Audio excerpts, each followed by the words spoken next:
Bonjour tout le monde.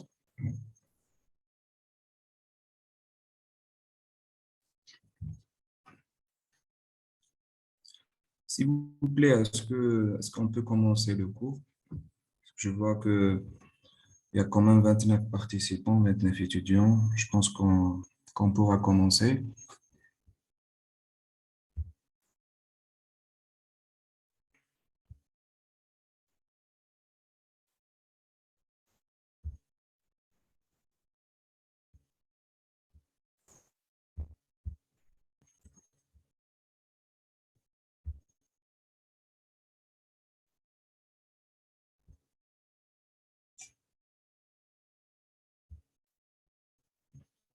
S'il vous plaît, vous arrivez à voir en plein écran.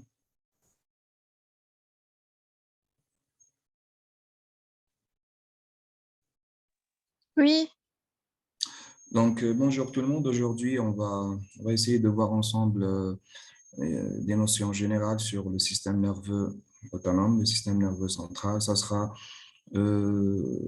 des généralités sur le système nerveux. On ne va pas rentrer trop dans les détails, puisque c'est un chapitre trop lent. Il y a beaucoup de sous-chapitres dedans.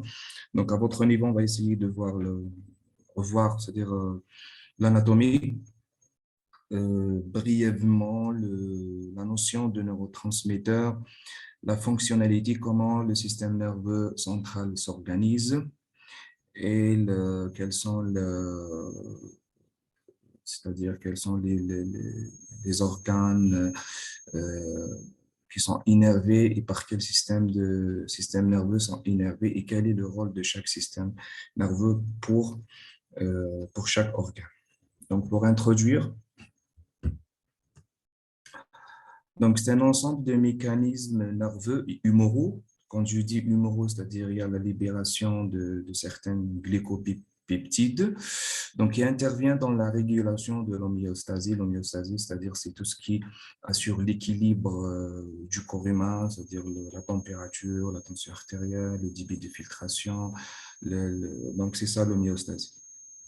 Donc, l'innervation de tous les organes, elle est fournie et assurée par le système nerveux autonome. Donc, à l'exception, ce qu'on appelle le muscle squelettique, qui est innervé par un système propre à lui, ce qu'on appelle le système nerveux somatomoteur. Et on verra, c'est-à-dire c'est quoi la particularité de ce système nerveux somatomoteur. Donc, pourquoi on s'intéresse à comprendre, c'est-à-dire l'anatomie, la physiologie, le fonctionnement et l'organisation du système nerveux, puisque afin de comprendre les effets des médicaments qui ont une action sur le système nerveux central, ça nécessitera obligatoirement des explications sur les aspects anatomiques, à savoir et physiologiques et biochimiques de ce système nerveux central. Donc, on va essayer de voir comment ce système nerveux central sur le plan anatomique est organisé. On a deux systèmes, à savoir ce que vous connaissez tous. On a le système sympathique et le système parasympathique. Le système sympathique, en général, il prend naissance à partir de racines qui se situent entre le T1, c'est-à-dire les racines thoraciques numéro 1 jusqu'aux les racines lombaires 2, donc de T1 à TAL2, tandis que le système parasympathique, il prend son essence à partir des nerfs, les nerfs centraux, ce qu'on appelle le nerf 3, le 7, le 9 et le 10, et aussi sur les racines un peu plus bas, donc les racines sacrées, la S2, la S3 et la SE4. Donc ça reprend, c'est un schéma qui reprend et récapitule ce que je viens de dire. Donc, le parasympathique, comme vous voyez sur votre gauche, donc il y a les quatre paires, donc le 3, le 7, le 9 et le 10. Et plus bas, donc vous avez le sacré, le S2, S3 et S4 qui va innerver la vessie et la partie génitale. Pour le sympathique, donc on a vu qu'il prend naissance à partir de T1, c'est-à-dire la première racine thoracique, jusqu'au la deuxième lombaire, racine lombaire, et qui va innerver, comme vous voyez, presque la totalité des organes de l'être humain. Donc, il y a un troisième système qu'on appelle le système nerveux entérique, il est propre à lui. Donc, c'est un ensemble de plexus nerveux du tractus gastro-intestinal avec une grande capacité intégrative, c'est-à-dire il ne dépend pas directement du système sympathique et parasympathique, il est indépendant, mais avec des interconnexions qui sont étroites avec ces deux derniers, c'est-à-dire à savoir le sympathique et le parasympathique. Un petit mot sur la différence entre le système nerveux autonome et le système somatique. Le somatique, il nécessite l'intervention d'un seul neurone. Il n'y a pas de ganglion rachidien intermédiaire qui va internaliser et potentialiser le signal électrique en signal chimique. Donc, ça concerne en général les muscles squelettiques, pardon, et qui sont directement, liés au système nerveux central, tandis que le système nerveux autonome, ce que vous connaissez tous, donc, il y a l'intervention de ce qu'on appelle deux neurones en série. Donc, un neurone qui est pré-ganglionnaire, ce que vous voyez ici, désolé.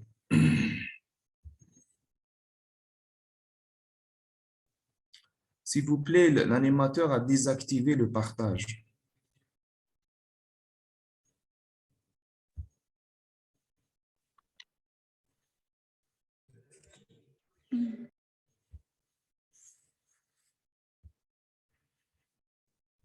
Je reprends. Donc, je reprends sur le système nerveux autonome. Vous arrivez à voir, s'il vous plaît. OK. Donc, on a deux neurones c'est-à-dire qui fonctionnent en série. Un qui est pré-ganglionnaire et l'autre est post-ganglionnaire avec l'intervention d'un ganglion rachidien en général. Donc, vous voyez, donc, il y a l'organe effecteur, à savoir le cœur par exemple, qui est innervé par ce système nerveux autonome. Mais ce système-là nécessitera l'intervention d'un ganglion, donc c'est un synapse, donc synapse avec des terminaisons nerveuses préganglionnaires et postganglionnaires qui vont internaliser et plutôt décoder le signal électrique qui a pris naissance de l'organe effecteur en un signal chimique qui va être véhiculé vers le système nerveux central et va être codé et donner l'information juste par rapport le cerveau et quelle serait la conduite plutôt ou le signal que le cerveau doit donner pour agir à une situation quelconque. S'il vous plaît, je ne sais pas, c'est quoi le problème, s'il vous plaît, par rapport le partage? Il y a toujours quelqu'un qui veut intervenir ou je ne sais pas quoi. S'il vous plaît.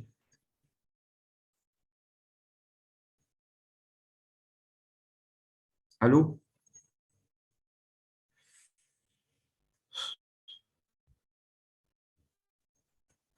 Donc, je continue. Je suis désolé, docteur. J'ai essayé de. euh, les autres étudiants ne peuvent pas entrer dans cette réunion. Je suis désolé. Ah, je vois qu'ils sont en salle d'attente, oui. C'est-à-dire, il faut que vous donnez l'autorisation, c'est ça. Oui, OK, je m'excuse. on peut continuer, s'il vous plaît. Donc, je continue avec le système sympathique ou ce qu'on appelle le système orthosympathique. Un petit rappel. Donc, comme je viens d'expliquer, donc, les voies nerveuses sympathiques sont composées de deux neurones successifs, c'est-à-dire là, ici en premier, on a ce qu'on appelle le neurone cholinergique, dont le corps cellulaire se situe dans la corne antérieure de la moelle épinière lombaire et thoracique, comme on a vu tout à l'heure, dont le neurotransmetteur ici est l'acétylcholine. Un deuxième neurone qui est ce qu'on appelle un neurone adrénergique, dont le corps aussi cellulaire se situe dans les ganglions sympathiques qui constituent les relais entre les deux neurones, dont ici le neurotransmetteur et la noradrénaline. Donc pour le sympathique, on a deux neurones successifs. Le premier s'appelle un neurone cholinergique qui va utiliser l'acétylcholine comme un neurotransmetteur. Le deuxième neurone, c'est un neurone adrénergique qui va utiliser à son niveau un neurotransmetteur qui s'appelle la noradrénaline. Donc, tout ça, il y a toujours sur le système sympathique, il y a toujours l'intervention de ce ganglion sympathique qui va analyser, coder et transmettre l'information nerveuse. Donc, pour le système parasympathique, donc, ici, les voies nerveuses, ils sont composés de deux neurones cholinergiques successifs. Donc, c'est à l'inverse du sympathique. Donc, le premier neurone cholinergique dans le corps cellulaire se situe dans le pont ou bien la moelle épinière, à savoir les racines qu'on a vues tout à l'heure, le 3, le 7, le 9 et le 10.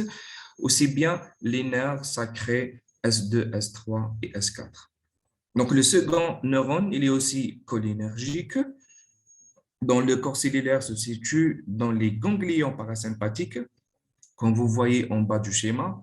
Donc, ces ganglions parasympathiques qui constituent les relais entre les deux neurones.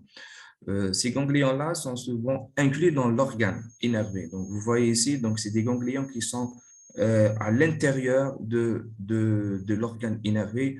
Donc, ce qui n'est pas, c'est-à-dire la même chose pour le système sympathique. Donc ici, vous voyez que le neurotransmetteur ici, c'est l'acétylcholine, à l'inverse du système sympathique où il y a l'intervention de l'acétylcholine comme premier neurotransmetteur et la noradrénaline comme deuxième neurotransmetteur. Donc, c'est les principaux différences qui se trouvent entre les deux systèmes, à savoir sympathique et parasympathique. Donc, c'est des questions en général hyper tombables dans l'examen. Donc, vous avez un schéma qui récapitule ce que je suis en train d'expliquer, le système nerveux ici autonome. Donc, on a le parasympathique qui va directement stimuler un ganglion parasympathique qui en général se trouve à l'intérieur du ganglion et qui nécessitera l'intervention de l'acétylcholine comme neurotransmetteur, tandis que la voie sympathique, il y a toujours un ganglion sympathique qui se trouve sur la corne antérieure de la moelle épinière, qui nécessitera premièrement l'intervention d'un neurotransmetteur, à savoir l'acétylcholine, et comme un deuxième neurotransmetteur qui se situe sur l'organe innervé, la noradrénaline. Donc, vous voyez ici sur le muscle strié, vous avez directement la voie nerveuse qui innerve directement le muscle strié et qui nécessite l'intervention de l'acétylcholine sur le muscle strié. Il y a aussi les voies sensitives, donc c'est un signal électrique qui prend naissance à partir de la peau, par exemple, ou du muscle. Donc, il va être véhiculé vers un ganglion rachidien. Et ce ganglion rachidien, il va transmettre plutôt transférer et transformer ce message ou bien signal électrique en signal chimique suite à l'intervention de ce neurotransmetteur qui est le neuropeptide glutamate.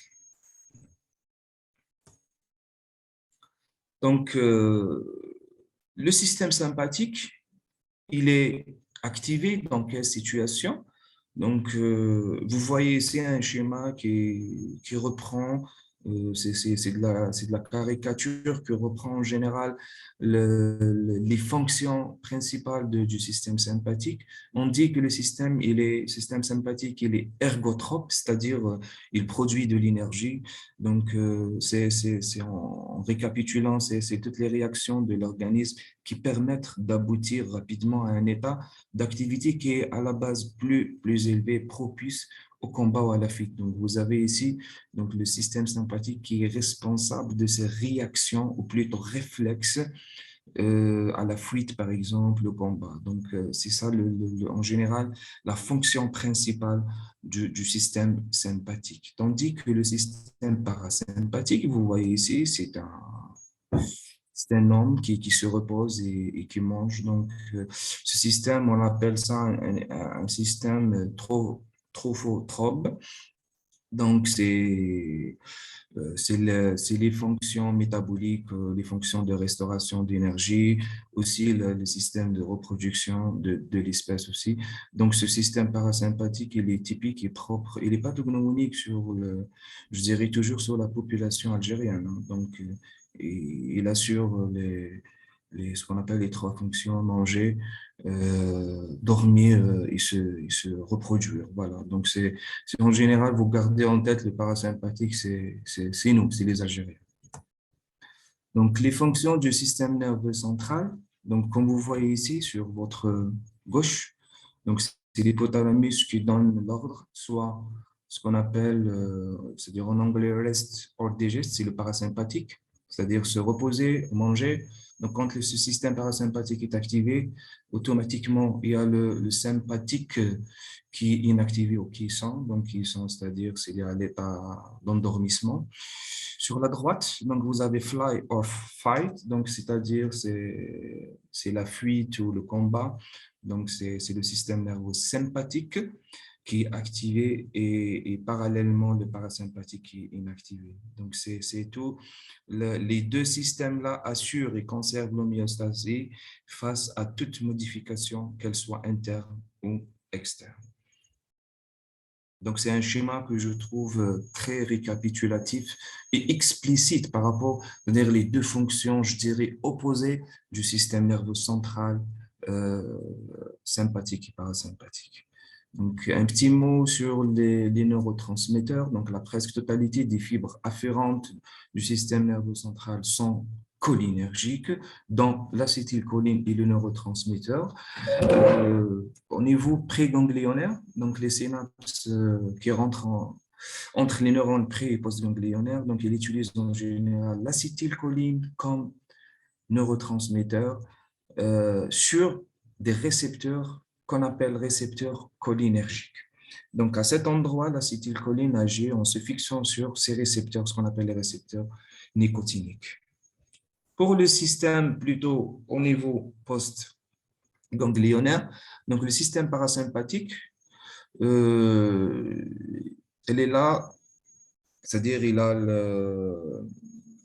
comme neurotransmetteur l'acétylcholine comme neurotransmetteur principal qui agit sur les récepteurs muscariniques. On a vu en pré-ganglionnaire, c'est les récepteurs nicotiniques. En post-ganglionnaire, c'est des récepteurs muscariniques.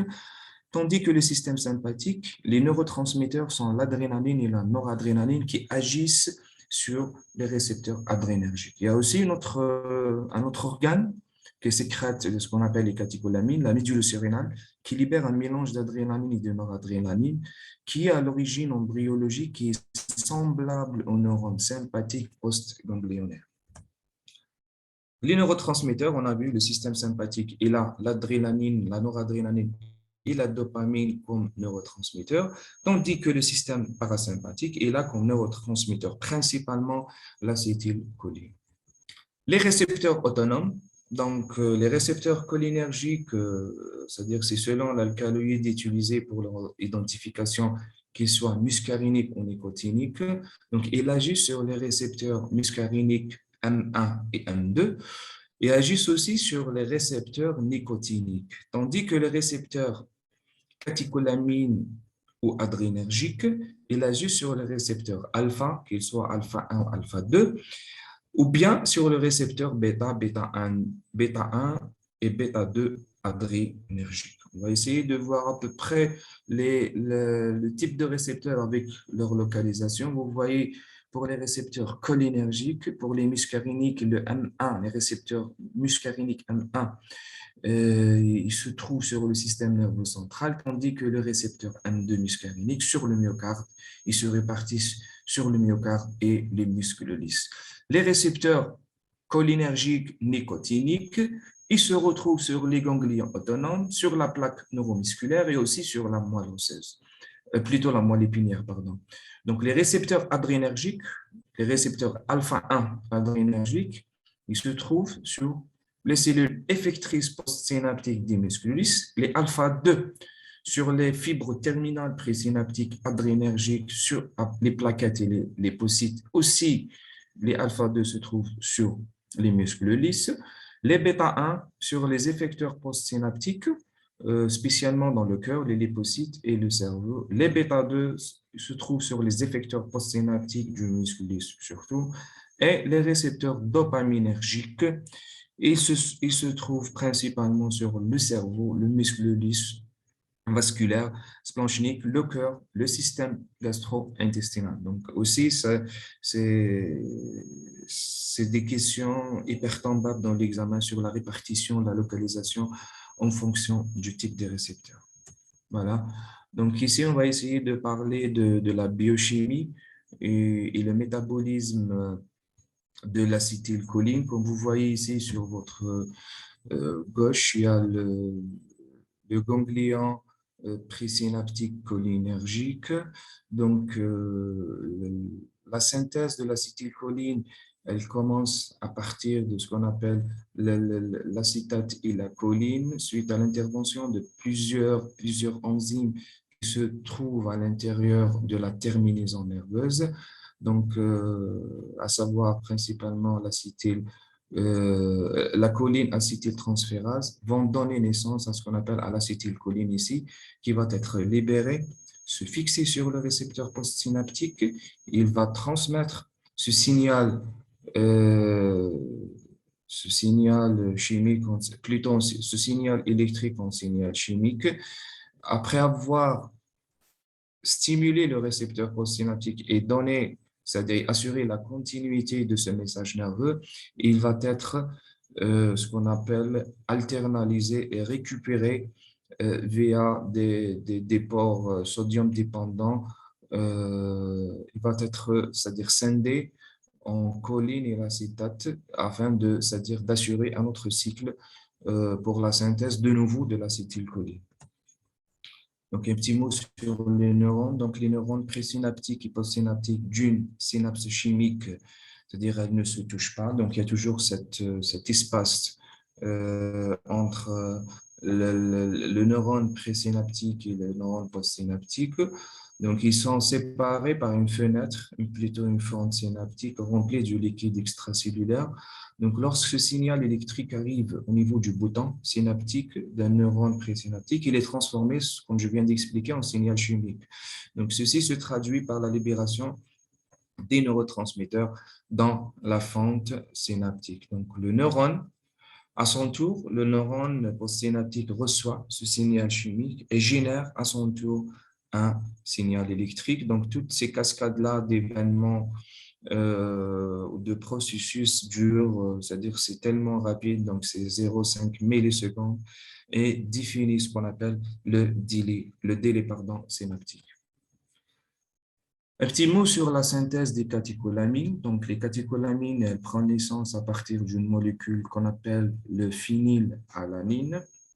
Donc, cette phénylalanine, suite à l'intervention d'une phénylalanine hydroxylase, elle va donner la naissance à ce qu'on appelle à la tyrosine. Cette tyrosine aussi, elle va être hydroxylée par la tyrosine hydroxylase en donnant naissance à ce qu'on appelle à la dopa. Cette dopa aussi, elle va être décarboxylée par une enzyme, la dopa décarboxylase, pour donner naissance à la dopamine en bas, comme vous voyez ici. Donc, c'est la dopamine. Si on a besoin de la dopamine, elle va être, c'est-à-dire sécrétée et stimulée et donner, c'est-à-dire le signal.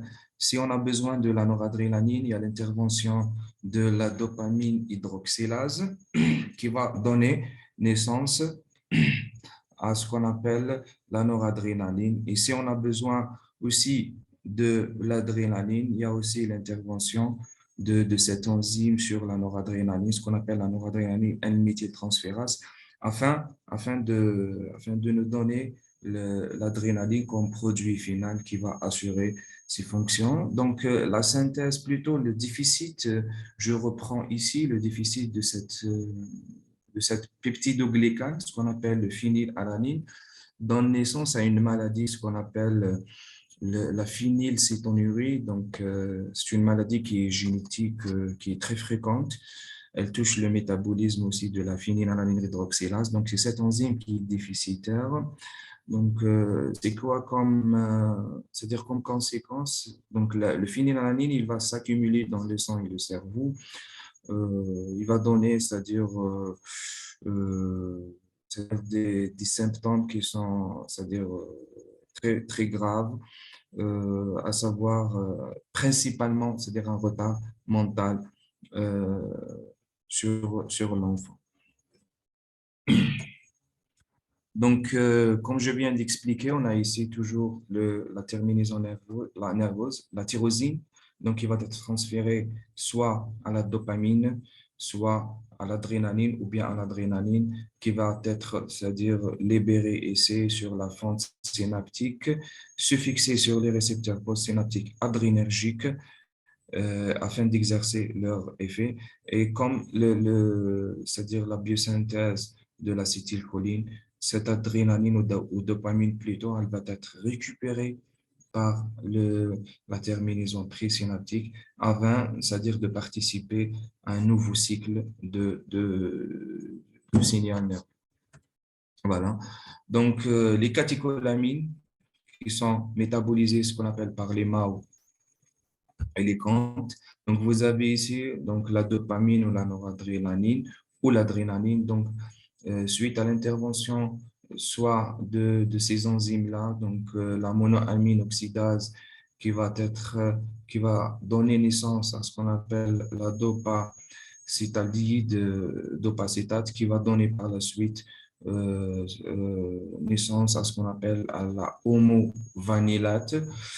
Euh, ce qu'on appelle la HVA, ou bien, donc c'est la noradrénaline ou bien l'adrénaline suite à l'intervention des comptes va donner naissance à le vanille mandélate ou bien le VMA. Donc c'est les composés donc, éliminés dans les urines, ce qu'on appelle c'est le VMA ou le HVA, donc c'est les méthanéphrines,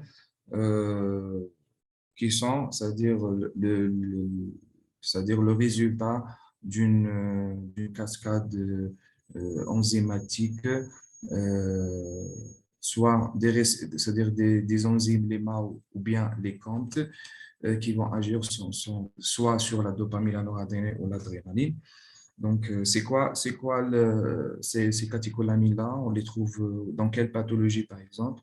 Donc, si on arrive à doser, on les dose dans les urines. Si on trouve des concentrations très élevées de la VMA ou bien la HVA, donc il faut impérativement penser à soit c'est-à-dire un phéochromocytome, ce qu'on appelle le phéochromocytome, ou bien le neuroblastome. Donc, c'est des tumeurs agressives qui excrètent en quantité, c'est-à-dire très importante, de VMA ou de HVA. Donc, suite à l'intervention excessive de ces deux enzymes, à savoir les CAMT et les MAO.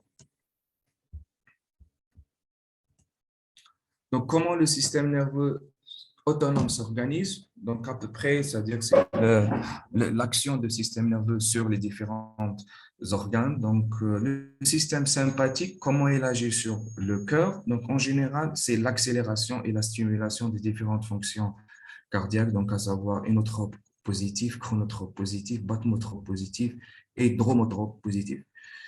Sur le musculus, s'il agit sur les récepteurs alpha, donc il va assurer ou provoquer une contraction, à savoir une vasoconstriction et des contractions des sphincters.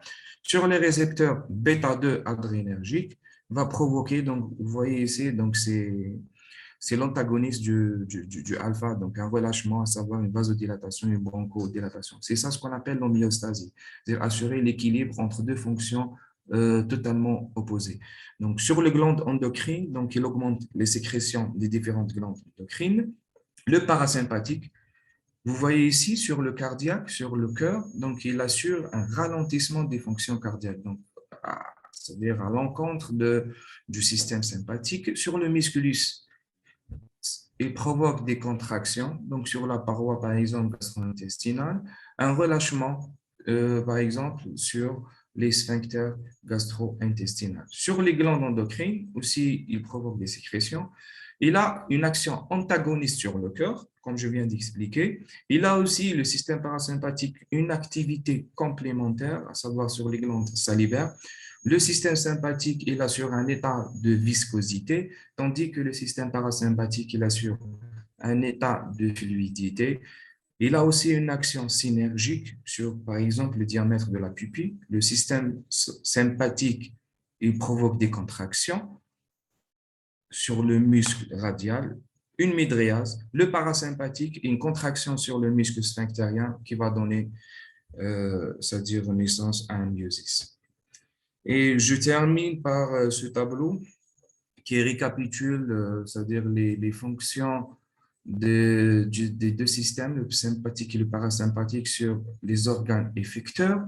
Donc, sur la pupille, le parasympathique provoque une contraction, le sympathique une dilatation, les glandes salivaires une sécrétion aqueuse par le parasympathique et avec le système sympathique, il y a une libération du mucus et des enzymes. Le cœur, il baisse de la fréquence par le système parasympathique et il augmente sa fréquence par le système sympathique.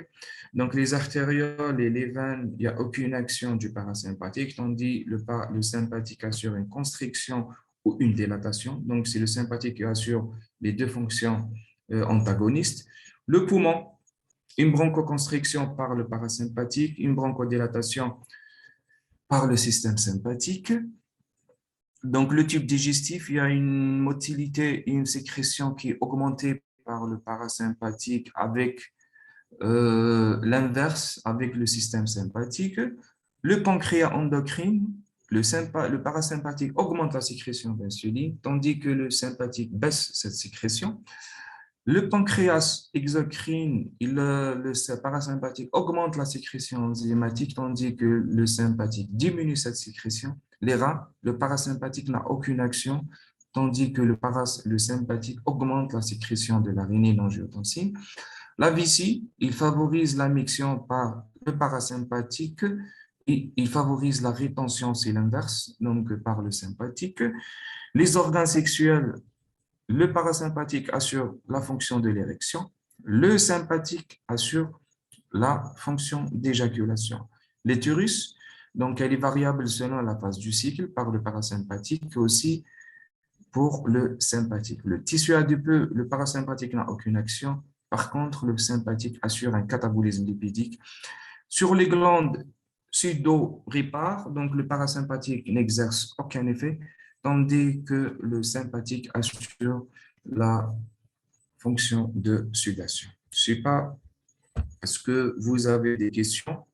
Je suis là pour répondre. J'ai essayé de résumer le maximum et schématiser afin que vous puissiez, c'est-à-dire comprendre, c'est-à-dire l'essentiel pour votre examen et pour votre niveau. Donc voilà, donc c'est l'introduction au système nerveux autonome. Les cours qui vont suivre, on va essayer de voir, c'est-à-dire chaque partie, les sympathiques, les sympathomimétiques, les sympatholytiques, les parasympatholytiques. Donc, on va essayer de voir en détail, c'est-à-dire les fonctions de chaque récepteur et chaque fonction du système nerveux sympathique et parasympathique. Je pense que j'étais un peu clair. Un peu clair. Je vais essayer de voir la discussion. Qu'est-ce qu'il y a comme question? Merci, merci.